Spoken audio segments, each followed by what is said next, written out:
As Thomas Edison said, our greatest weakness lies in giving up.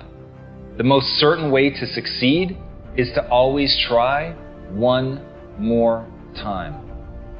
I know there are going to be a million times in your life where you want to give up, where you absolutely ache with the desire to quit, where nothing sits inside of your gut other than the certainty that you are going to fail, that you are not good enough to push forward. But that is to fundamentally misunderstand the nature of a failure. The nature of a failure is not to tell you who you are. The nature of a failure is to tell you a way that didn't work. It's to inform. It's to educate you. It's to test you. It's to be a gut check to find out if you believe in yourself enough to push forward even when the world seems to be telling you not to. And as Brian Tracy said, attempt the impossible in order to improve your work. Think about that for a second.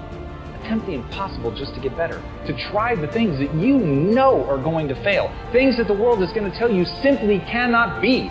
But even if it violates the laws of physics, if there's something in that attempt that you're going to learn, you owe it to yourself. You have a fucking moral obligation to try. Because all of the people that will lie in your wake are the people that didn't try simply because they didn't believe that they could do it.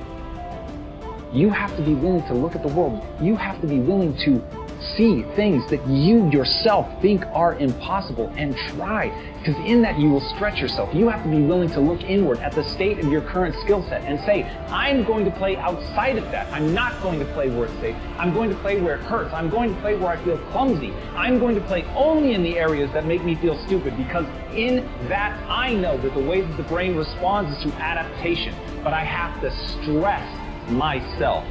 You can't ever lose sight of that. The only way that the human animal adapts is through stress. You have to be willing to break things in order to build something new.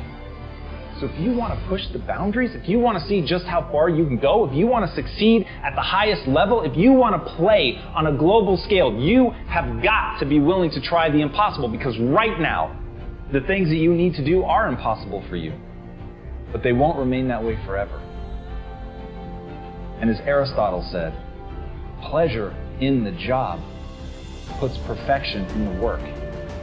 This doesn't have to be a tale of always being terrified. Everybody, myself included, screaming at you, telling you that you need to go do something great. The part they're leaving out is why the fuck should you care? You should care because it's the greatest joy. You should only listen to this if it's leading you down a path that makes you feel more alive, and that's the point. The point is to get in touch with something that makes you feel great, but not to let yourself starve or be stopped by a fear that you'll fail, by a fear that it can't be done.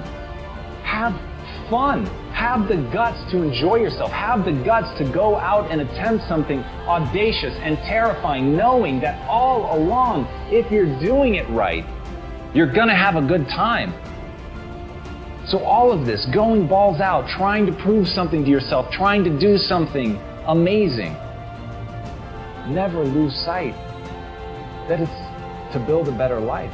Never lose sight of the fact that you're doing it to create the person that you want to be. Never lose sight of the fact that it should be fun.